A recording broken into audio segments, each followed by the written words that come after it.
Welcome to the deep dive. We're really excited today to jump into the week ahead. Our guide is Astrology of the Week, June 23, 29, 2025, from Tarot by High C. And this isn't just about planets moving around, right? It's more like a roadmap for navigating the feel of the next few days, the big picture. Hmm. It looks like a week just soaked in emotion, insight, maybe some monologues, and definitely needing some emotional courage. Yeah, absolutely. And our mission here really is to pull out the practical stuff for you from all this astrology. I mean, this week is fundamentally about learning how to feel things deeply, speak your own truth, maybe rewrite some old stories you've been telling yourself, and, taking action, but doing it without like bulldozing your own feelings or somebody else's boundaries, which is just as important. You can really see how communication itself changes through the week. It starts kind of internal, reflective, and then moves towards this more confident outward expression. Oh, that's interesting. Yeah, and there's this productive edge, a chance to actually fix what's broken or maybe integrate parts of ourselves we've kind of ignored instead of just pretending everything's okay. Yeah. We're going to see it starts with some reality checks early in the week. Then there's this really profound, almost sacred reset midweek. And by the end, well, there could be new information coming in that triggers big decisions, maybe even some secrets coming out. It looks like a pretty dynamic week. Okay, wow. Let's dive into that. Starting with Monday, June 23rd, the source calls it foggy, sentimental, maybe even slightly delusional. Sounds like quite a start. Apparently, that's down to a Sun square Neptune alignment. Hmm. So when the Sun, our conscious ego, squares Neptune, which is all about boundlessness, illusion, that kind of thing, that's when reality gets a bit fuzzy. Exactly. Fuzzy is a good word for it. Or beautifully blurred, sometimes dangerously blurred. It's not just fog. It's like the boundaries dissolve a bit. You might feel super sensitive to what everyone else is feeling, the collective vibe. But the flip side is you're also more likely to project your stuff onto others or even kind of fool yourself. Right. We've all had those days where everything looks better or maybe weirder than it is, those rose-colored glasses days. So if clarity is that hard to find, what's the best way to handle it? What's the strategy? Well, discernment gets really tricky. That's the key thing. The tension in that square, Yeah. it really demands you make a conscious effort to stay grounded, find your feet. But this foggy Sun square Neptune isn't just about being confused. It's actually a pretty deep invitation to test your intuition. The real insight here is maybe you lean into creative ideas, brainstorming, feeling empathy for others, but you have to rigorously quarantine those insights. Don't act on them right away. Treat your first impressions like inspired rough drafts, not the final blueprint. Wait for the fog to lift before you execute. So, yeah. Probably not the best day to sign a huge contract. Or make any life-altering hair color decisions on a whim. Exactly. Hold off on that, maybe. Good advice. Okay, so building from that, Tuesday, June 24th, sounds like it just bursts in with totally different energy, almost the opposite.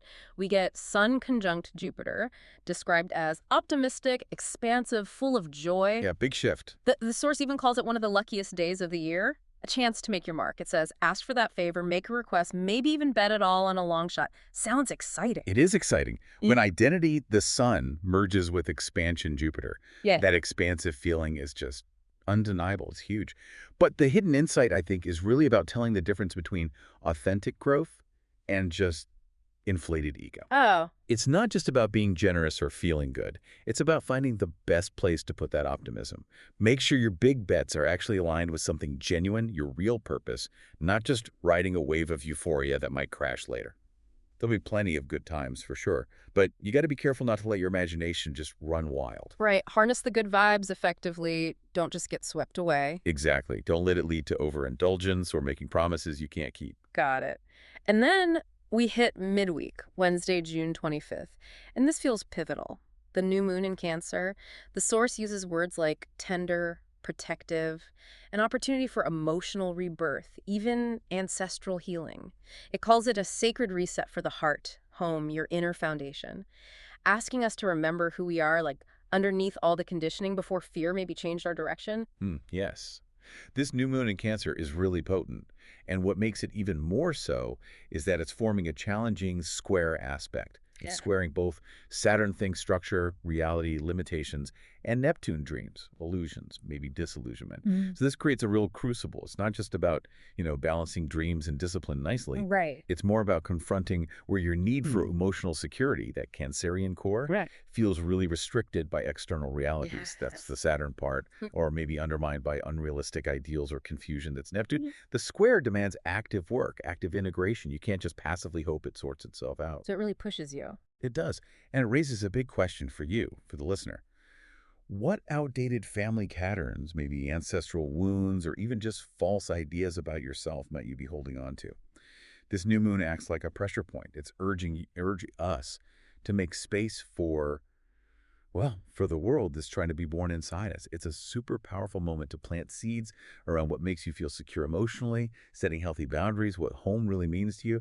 And that could be a person, a place, or, even just a personal ritual. That makes sense. But yeah, be aware that some disorientation, maybe even disillusionment, could surface. There's a risk of fear creeping in or a kind of fatalistic attitude if you're not careful. I can see how focusing on precision and how you respond would be key then, especially with all these deep emotions stirred up. And the source does warn about potential power struggles, urging self-awareness, watching out for acting compulsively out of fear or needing to control things. But thankfully, there's also a positive aspect. The new moon sextiles Mars. That brings enhanced self-confidence and courage. Hmm. So that combo suggests we are inspired to take initiative, maybe even take some new risks despite the challenges. Precisely. That sextile to Mars is really helpful here. It highlights precision and then what the source calls sacred action. It emphasizes steady, intentional steps, actions that anchor your emotional truth into your body, into your life. It's not about causing chaos or collapsing under the pressure. It's a good reminder that evolution often happens in the small details. Sometimes the deepest healing isn't loud or dramatic at all. It just needs to be consistent. That's a great point. Unburdening what's not ours to carry, as the source says. We've all felt the weight of unspoken family stuff, haven't we? Mm-hmm. Okay, so building on that intense emotional work from Wednesday, we move into Thursday, June 26th. And the energy seems to shift again, more outwards, more communicative. It looks like a double hit of momentum.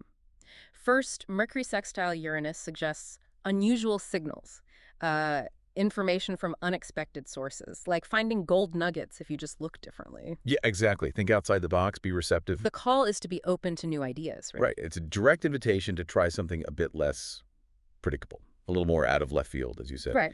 And at the same time, you've got Sun sextile Mars, which provides this nice free-flowing channel to just move forward. Aligning your actions and energy feels easier. Okay. What's really critical here, though, is the focus on communication and expression. This is definitely not the day to be a wallflower. Speak from the heart, absolutely, but maybe just, check your tone. Be mindful. There's likely greater confidence in your ability to solve problems and maybe more willingness to take some calculated risks. And then Mercury itself moves into Leo on Thursday. And that transit lasts quite a while, right? All the way to September 2nd. It does. It's a longer stay. And the source describes that communication style as confident, colorful, dramatic.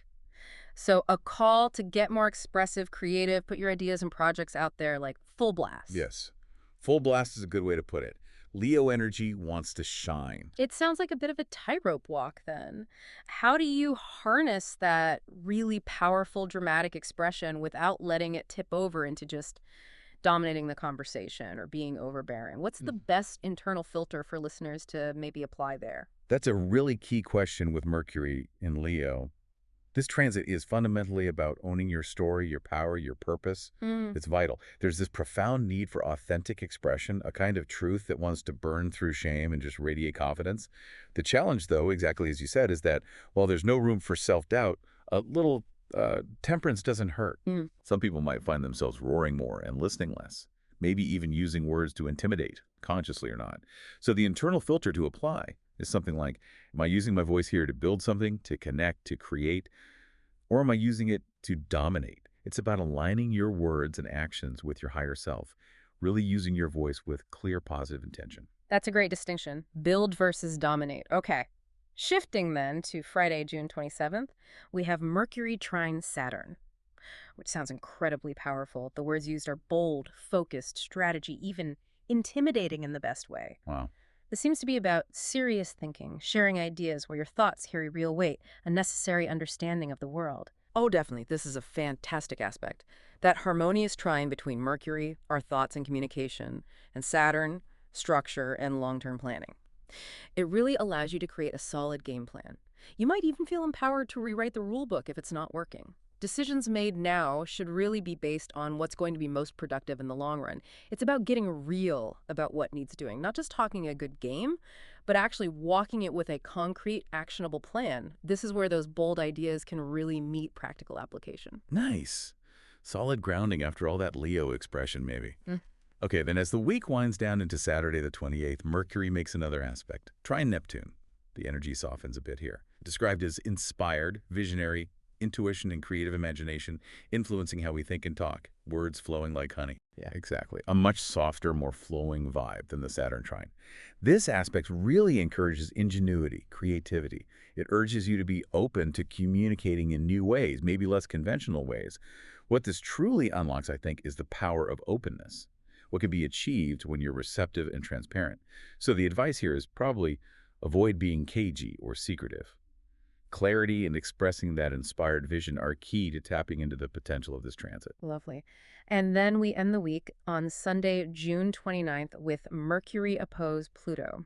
Okay, that sounds like quite the crescendo after the honeyed words of Saturday. Yeah, Intense, confrontational, wildly insightful. Conversations might get they tense. certainly could. Intense is definitely the word. Mercury-Pluto oppositions dig deep, and they don't always do it gently.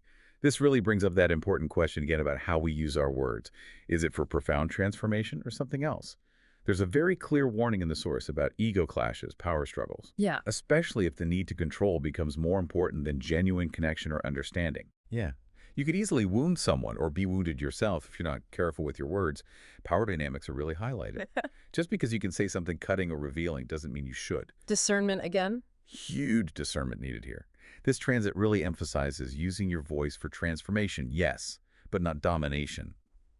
And it also highlights the critical importance of being discerning about what you accept as true, especially when deep-seated issues or hidden information comes bubbling to the surface. Yeah. It's definitely about going after what you want, pursuing truth, but not running roughshod over anyone in the process. Wow. 4 worth a week. Okay, bringing this deep dive to a close then, Yeah. it's really clear how these astrological influences map out quite a journey, right? Moving from that internal processing, maybe that bit of fog early on, all the way to this very outward, confident, sometimes intense expression by the end of the week. There seems to be this constant call underneath it all for anchoring our emotional truth. And moving from those maybe impulsive sparks we feel towards more steady, intentional action. Absolutely. And hopefully understanding these energies can really be applied in your life day to day. We've seen how communication itself just varies so wildly across the week. Yeah. You've got the foggy start, then the confident, dramatic Mercury and Leo midweek, and even that potentially intense confrontational energy at the very end with Mercury opposing Pluto. But the thread, the consistent thing running through it all is that need for discernment, for intention in our words and our actions. Remembering that ultimate message we talked about. Use your voice for transformation, not for domination. And always engage that critical thinking about what you choose to believe or accept as true, especially when things get intense. That feels like the perfect summary. So as you navigate these days ahead, maybe especially taking into account that new moon in Cancer's call to remember who you are, and Mercury and Leo's big emphasis on owning your story, owning your purpose. Here's a thought to take with you. What new story are you ready to courageously write about your own emotional security and purpose? And how will you use your unique voice with all its potential power and color to bring that particular story to life?